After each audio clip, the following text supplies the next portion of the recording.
ನಲ್ಲಿ ಬಿಜೆಪಿ ಮೈತ್ರಿಕೂಟ ಗೆದ್ದಿದೆ ಅಂತ ಬಹುಮತನೂ ಪಡೆದುಕೊಂಡಿದೆ. ಬಟ್ ನಾಳೆ PM ನರೇಂದ್ರ ಮೋದಿ ಅವರು ಆಗಬೇಕಾ ಅಥವಾ ಹೇಗೆ ಅಂತ? ಆ್ಯಕ್ಚುಲಿ ಈ ವಿಷಯದ ಬಗ್ಗೆ ನಾನು ಸ್ವಲ್ಪ ತುಂಬ ಕಾಂಟ್ರಾಡಿಕ್ಷನ್ಸ್ ಇದೆ. I will think some different from others. ಈಗ ನಾವು ಪಕ್ಷ ಅಂತ ತಗೊಂಡಾಗ ಅದು BJP ಆಗಲಿ ಕಾಂಗ್ರೆಸ್ ಆಗಲಿ ಯಾವುದೇ ಆಗಲಿ ಡಿಫಾಲ್ಟ್ಸ್, ಮೆರಿಟ್ಸ್, ಡಿಮೆರಿಟ್ಸ್ ಇದೇ ಇರುತ್ತೆ.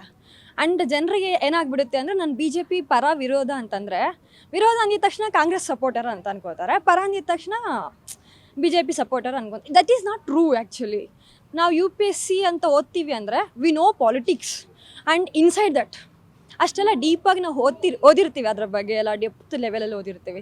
ಸೊ ನಾವು ಯಾವುದಕ್ಕೂ ಸಪೋರ್ಟ್ ಮಾಡೋದಿಲ್ಲ. ನಮಗೆ ಗೊತ್ತಿರುತ್ತೆ ಅವ್ರು ಏನೇ ಮೇಲೆ ಏನೇ ಅವರು ಬಂದು ಏನೇ ಆಮಿಷಗಳು ಏನೇ ಮಾಡಿದ್ರು inside the realities we will no.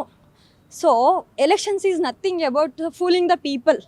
ನಾವು ಫಸ್ಟ್ ಜನರಲ್ಲಿ ಏನು ಕಲ್ತ್ಕೋಬೇಕಂದ್ರೆ, don't give a vote on the basis of religion, caste and some on the basis of person and see the development what they did actually.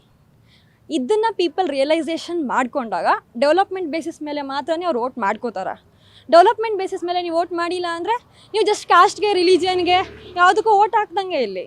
And it is reality.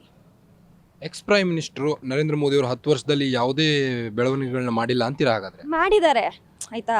ಹಂಗಂತೇಳಿ Jawaharlal Nehru ಮಾಡಿಲ್ವಾ, ಇಂದಿರಾ ಗಾಂಧಿ ಮಾಡಿಲ್ವಾ? We read the whole history from the 1930 to 2024. Okay, every prime minister has given their abilities. ಅವ್ರಿಗೇನು ತಕ್ಕಂಗೆ ಏನಾಗುತ್ತೋ ಅದು ಕೊಟ್ಟಿದ್ದಾರೆ. Some few ಅವರಷ್ಟು contribution ಕೊಟ್ಟಿಲ್ಲದೆ ಇರ್ಬೋದು, ಬಟ್ ಎಲ್ಲ ಥರದ ಕಾಂಟ್ರಿಬ್ಯೂಷನ್ ಎಲ್ಲ ಪ್ರೈಮ್ ಮಿನಿಸ್ಟರ್ ಕಡೆಯಿಂದನೂ ಬಂದಿದೆ. ಯಾರು ಏನೂ ಮಾಡಿದೆ ಅಂತೂ ಹೋಗಿಲ್ಲ.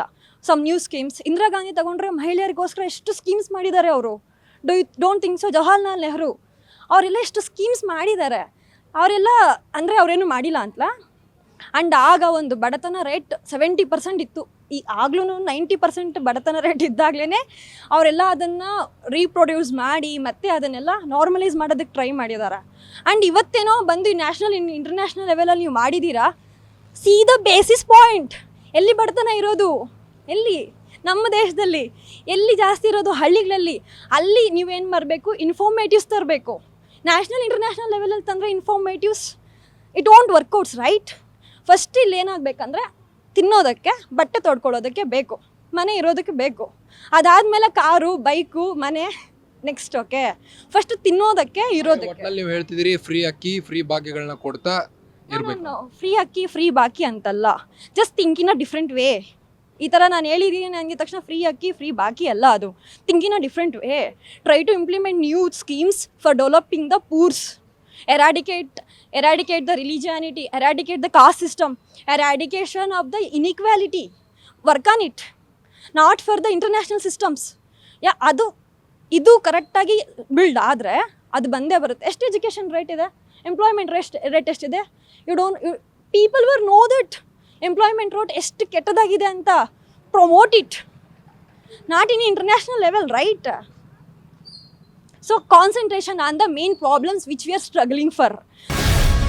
ಗ್ಯಾರಂಟಿ ನ್ಯೂಸ್, ಸುದ್ದಿ ಖಚಿತ, ನ್ಯಾಯ ನಿಶ್ಚಿತ.